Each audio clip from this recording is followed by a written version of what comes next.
Formación cívica y ética. Primer grado. Bloque 3. 13. Un vistazo a la democracia.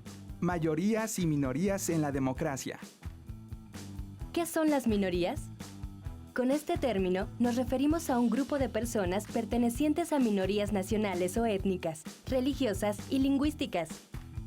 El término grupos minoritarios no tienen una definición única, debido a la diversidad de culturas que existen en el mundo. Pero lo que sí sabemos es que las llamadas minorías están presentes en todas las sociedades. Se puede decir que una minoría es un grupo dentro de una sociedad más grande. Las minorías son importantes porque expresan el grado de libertad que existe para pensar de manera diferente a la mayoría. Los miembros de los grupos minoritarios suelen estar sujetos a discriminación, prejuicios, segregación o persecución a manos de otro grupo llamado mayoritario. Existen organizaciones que se dedican a mediar para proteger los derechos de las personas de los grupos minoritarios, como la Organización de las Naciones Unidas, a la cual pertenece nuestro país. Por ello, en 1992, emitió la Declaración sobre los Derechos de las Personas pertenecientes a las minorías nacionales o étnicas, religiosas y lingüísticas. En ella, se establece la obligación de los estados para que las personas pertenecientes a minorías tengan derecho a disfrutar de su propia cultura, a profesar y practicar su propia religión, a utilizar su propia lengua materna en privado y en público libremente sin injerencia ni discriminación de ningún tipo.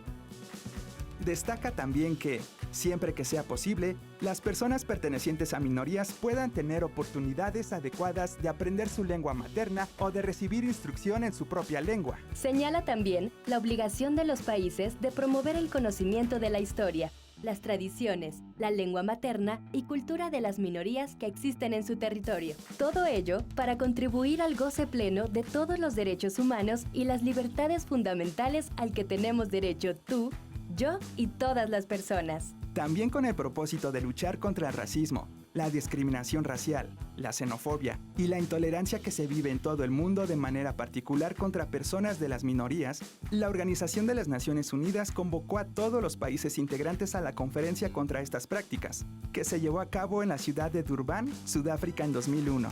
En el artículo 66 de la Declaración, señala que debe protegerse la identidad étnica, cultural, lingüística y religiosa de las minorías, y que las personas pertenecientes a esas minorías deben ser tratadas en igualdad y deben disfrutar de sus derechos humanos y sus libertades fundamentales, sin discriminación de ningún tipo.